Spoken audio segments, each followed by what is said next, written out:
Welcome to the Premier League show. We are back and we're talking about the race for survival, because obviously it was FA Cup weekend, wasn't it? So a lot of the teams at the top, sitting Liverpool, Man City, didn't play.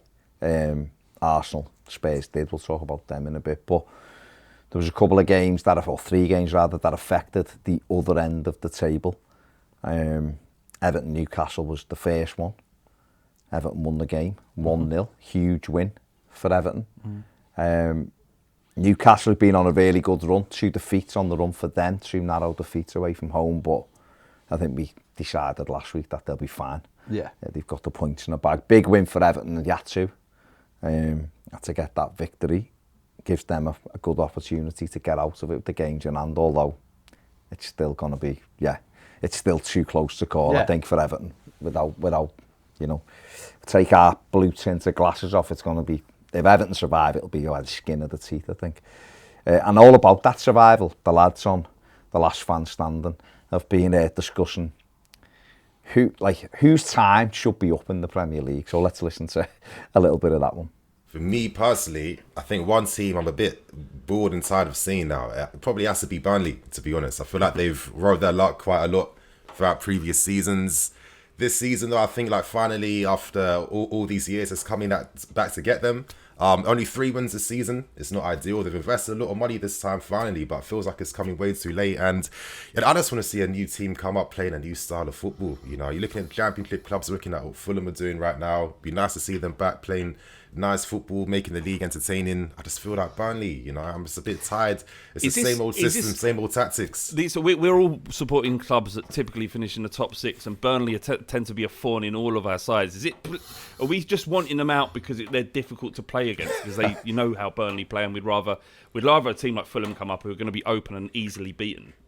Yeah, you got to be tactical in this league. You know what I mean? And Burnley have been a very difficult team. One of the most random teams where they'll just literally, you don't even know what Burnley will play against, but they got it in them to just pull a upset out from nowhere. But like I'm saying, teams that want to play open football, I'm more happy with that.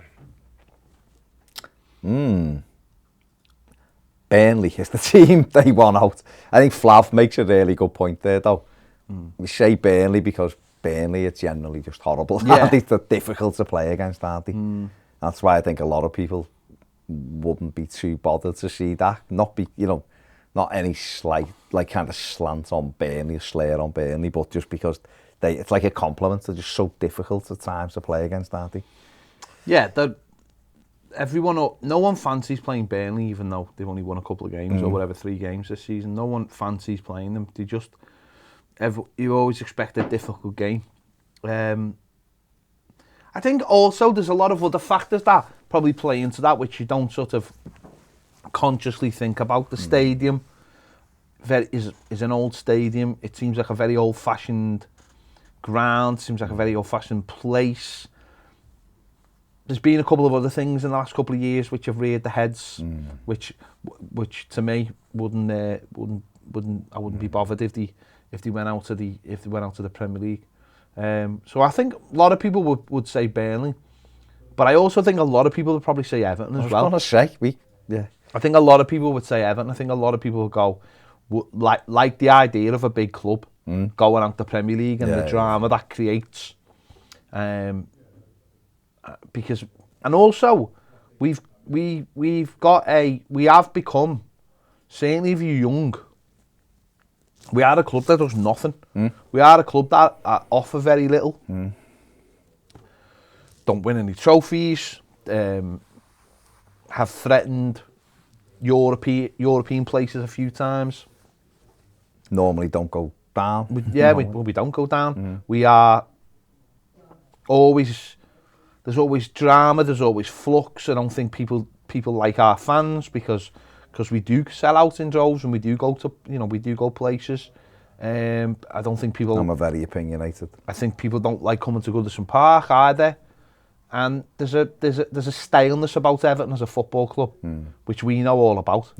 And I think a lot of people would be happy to see the back of us as well. So I do think it would be Burnley and I do think it would be Everton would be the two. I think a lot of people would say. The rest are all Watford. been up and down, so no one's going to be too bothered about them. The likes of Leeds have only just come back. So I think I'd say a lot of people say Newcastle.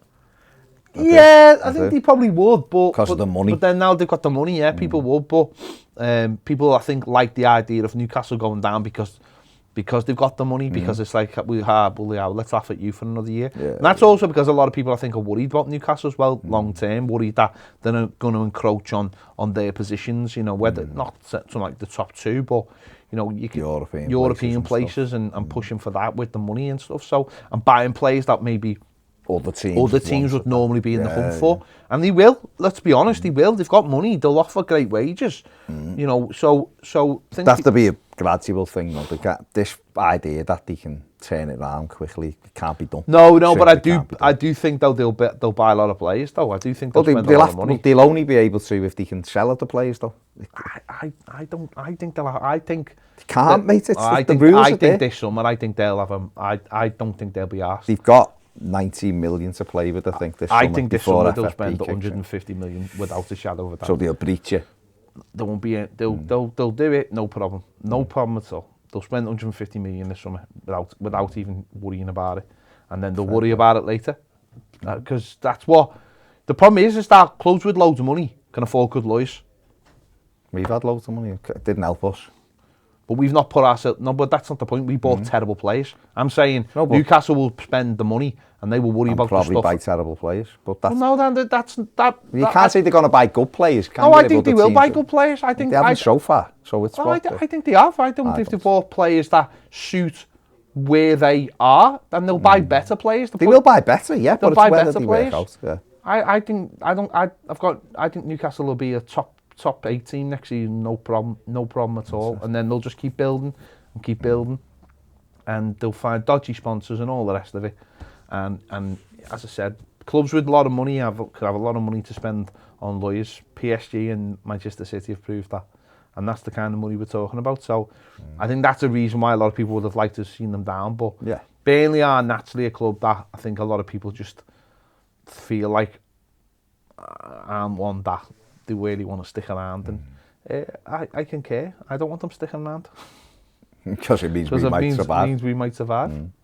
No, yeah, it's difficult to argue with that. I think Everton will be some people's choice, definitely. Newcastle, like I've said.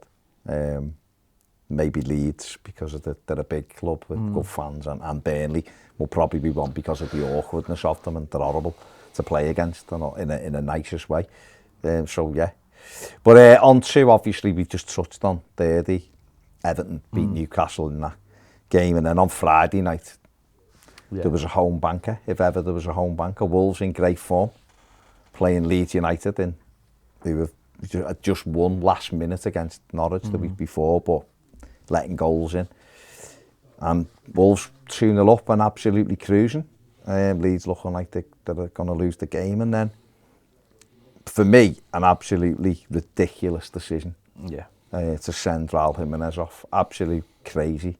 I thought Melier fouled him, if anything. But it was a coming together that was not a booking for either of them. No. And for somehow, with VAR, they've managed to convince themselves that Jimenez needed to go off.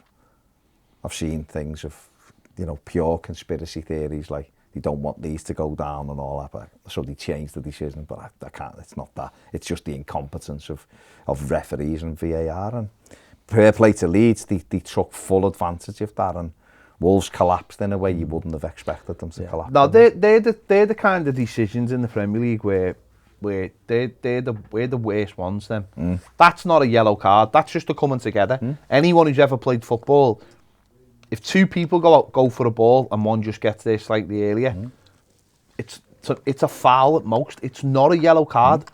How can it be a yellow card when it's just a collision? He doesn't kick him. No, it's just touch chest, isn't it, or chest, whatever. It's a disgrace. That's what's wrong with football in this country, is that the referees can't recognise that's, and then you see them afterwards when he's giving it all that, puffing his chest out, and it's like, you're a prick, mate. You're a prick, and you don't understand football. And that's why the whole the referees need to just be bombed out in this country, all of them, because they're shocking. What have you made of, obviously, the news yesterday that Mike Dean's becoming the VAR ref at the end of the season? He's the fella that the season finishes. He's becoming the VAR ref. He's also apparently going in the jungle while the Premier League's on. Nice one. Thingy. Apparently. Well, do you know what, right? But, VAR refs, number one. But he's not going to ref anymore. No, I know. Well, it's the same as the other fella. The other fella's not a ref, is he, anymore? And he's just a VAR Lee ref. Mason. Personally, what I think should happen is, we've said this before, all VAR refs should be, for me, ex-players who are trained up. But I also think, in the middle, all VAR refs shouldn't be refs. Yeah, Absolutely. They shouldn't absolutely. ever come on the pitch. There shouldn't be any crossover. You shouldn't have this thing where on a Thursday night, you have we had Alan sent off, and then on a Sunday, he's the VAR refereeing your game. That's a disgrace. That's shocking, isn't That's it? a disgrace to me. Should never happen. I think you should have VAR refs who concentrate on that, and referees who concentrate on what they're doing, and they should never ever mix. And we shouldn't have this mix out, because it's to be honest, it's the standards are just so poor in the Premier League. It's the biggest league in the world with the worst referees, and it's when you see decisions like that, and when you see obviously the handball against us for City, and there's been loads more recently, loads all during the season. Constant away. You just look at the situation, you just think, this is beyond broken now. What do you think about, when they do the VAR? Do you think the VAR literally should just, the only communication the VAR should be with the referee is go and have a look at it, right? I think you should have a look at it and then just to back yourself up. And I don't think they should communicate again after that. I don't think there should be any... So there shouldn't be a conversation when you're looking at the screen. Well, there should be a conversation, but I think the conversation should be almost telegraph responses and telegraph questions. So I was watching the Rugby Union over the weekend, the Six Nations, and everything they say is all like scripted in terms of what gets said. It doesn't go away from the parameters of like, can you tell me what this is? Can you tell me what that is? Do you feel there's no like conversation? It's purely like scripted. Everything they say, and that's the other side of it. We should be hearing what they're saying. It should be fully transparent.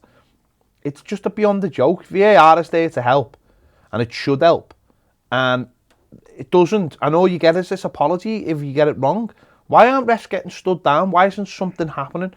Why is this allowed to continue to happen? It's affecting the game worse, because a lot of people are asking questions now. I'm saying, why is this allowed to go on? You see, I believe that if I was refereeing and you're on the VAR, you should just, and I give a decision or don't give a decision, you should say to me, if it's like let's take the Rodri thing for argument's sake, right?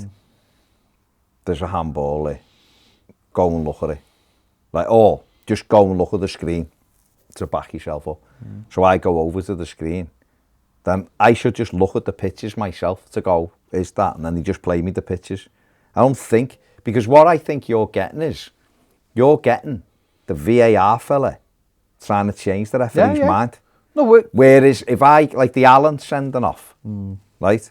You can argue, listen, I'm not saying it was the worst sending off ever, but the referee was 2 yards away from the decision and gave a yellow card, right?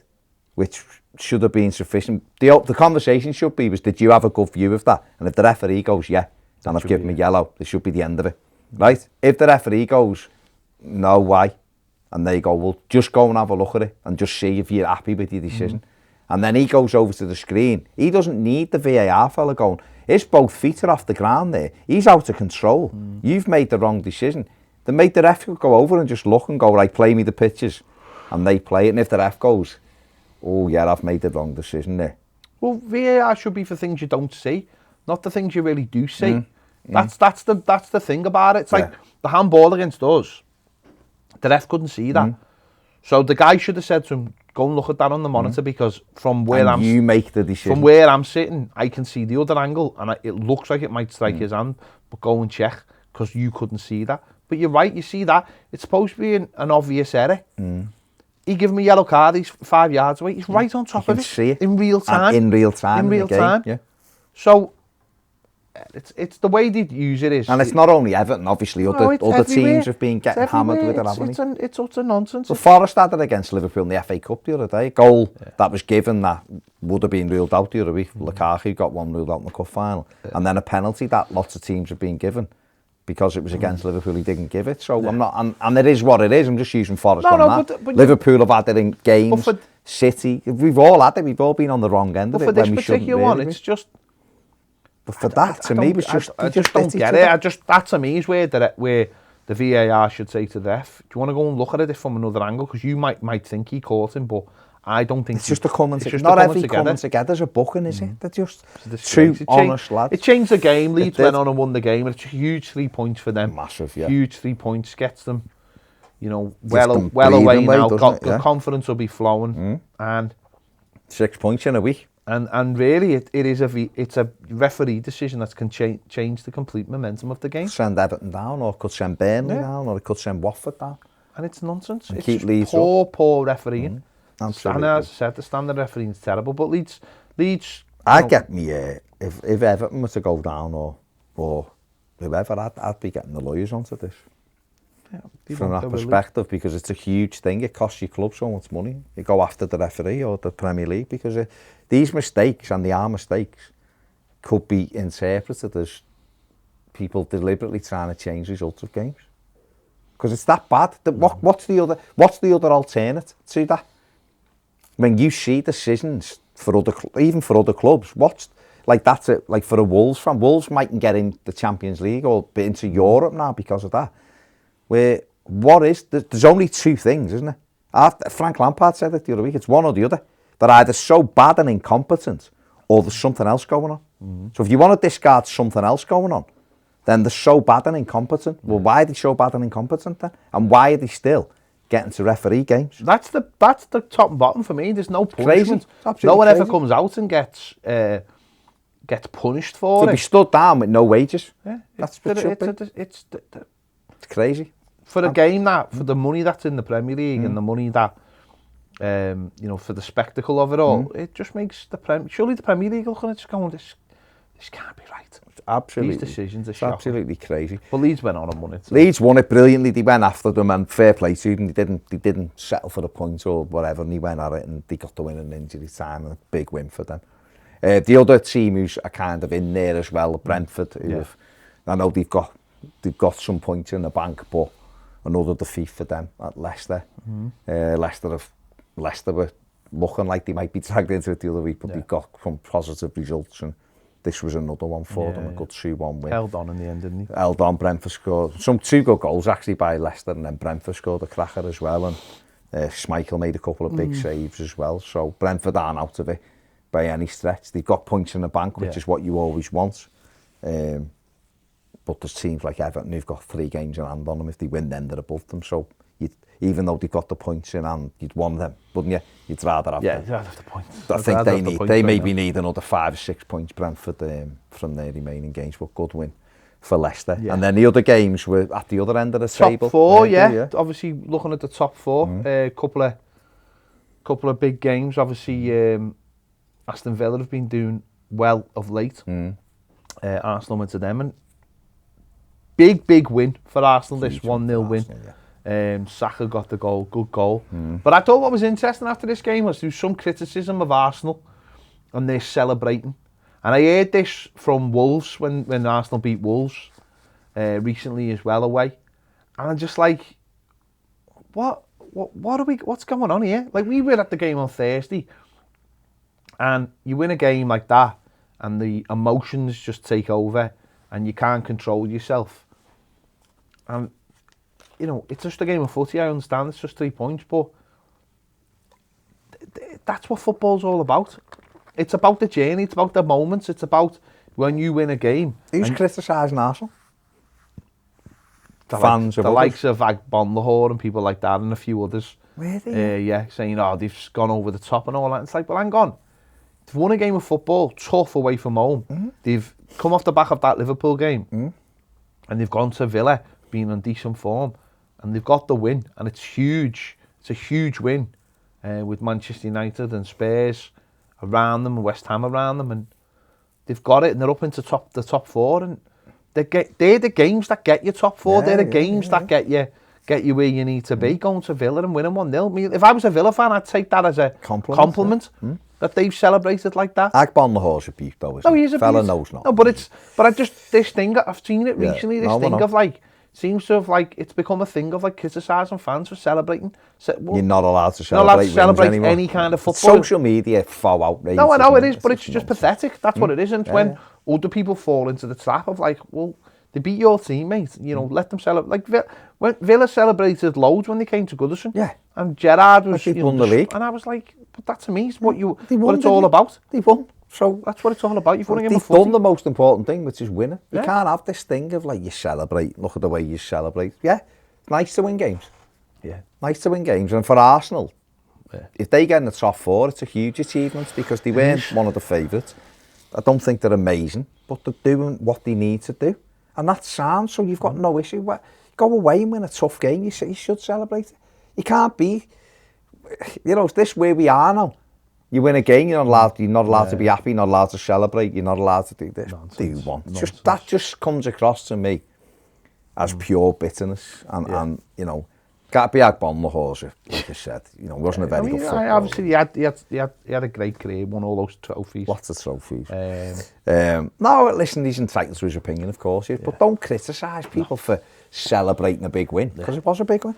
And obviously, the final game of the weekend, obviously Spurs playing West Ham. Spurs got off to a great tough start. Game. Son scoring, then Kane. West Ham got one back, but then it was Son got another one later on. Obviously, those two are huge, and that keeps them in.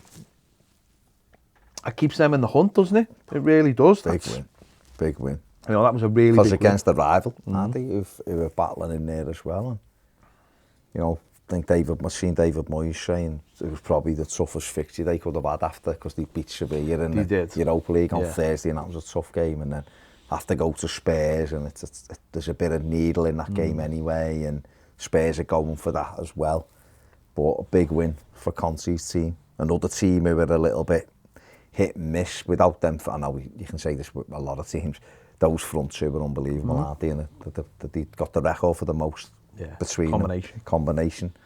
They're incredible, and they blew Everton away. Yeah, the home game before they blew West Ham away. Or no West Ham were in it and made them more of a fist of it, but they were the difference makers there, and that's what those two are. They get you goals, and West Ham will dust themselves down, and they've got Everton next. Nice easy home game for them next. Nice easy one.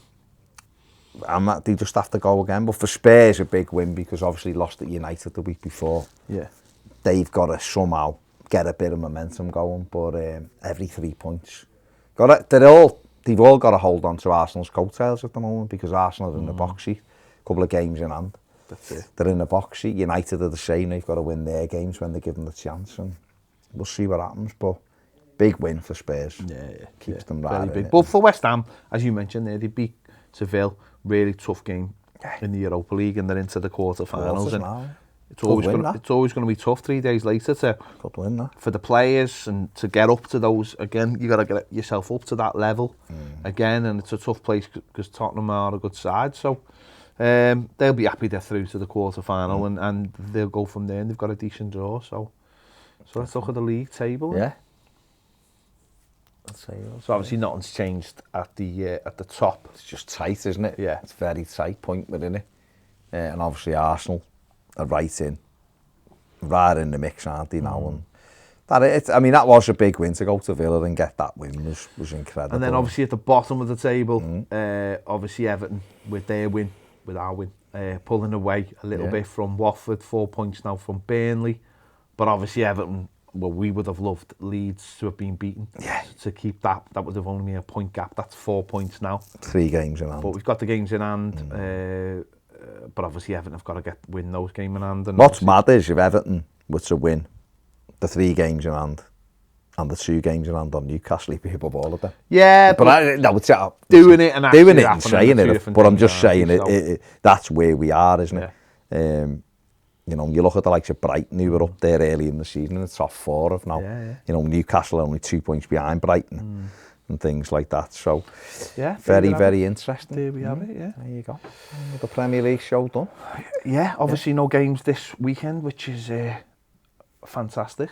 Nice little break before, this weekend. And then when they come back, I've said it last week, but I'll just reiterate those fixtures when we come back, because it's a crunch. It really is a crunch weekend when they come back into it. Some huge games in the Premier League, and could be a weekend where you're never going to look and say, oh, it's a weekend where loads of things will be decided, but it's a tough weekend, like Liverpool, Watford down at Brighton, Norwich, Burnley, Man City, Chelsea, Brentford, Leeds, Southampton, Wolves, Villa, Man United, Leicester, and then on the Sunday, West Ham, Everton and Spurs, Newcastle. So there's a lot at either end of the table, there's a lot of big games there. So it's going to be very interesting as well. Don't forget, you can check out the rest of that Last Man Standing video. There's other stuff discussed on it as well, so give that a watch. The link is in the description. Like and leave a comment on that. Interesting chat. And we'll be back. I'm sure we'll be back next week with something to talk about, even though there's no games. So we'll see you later.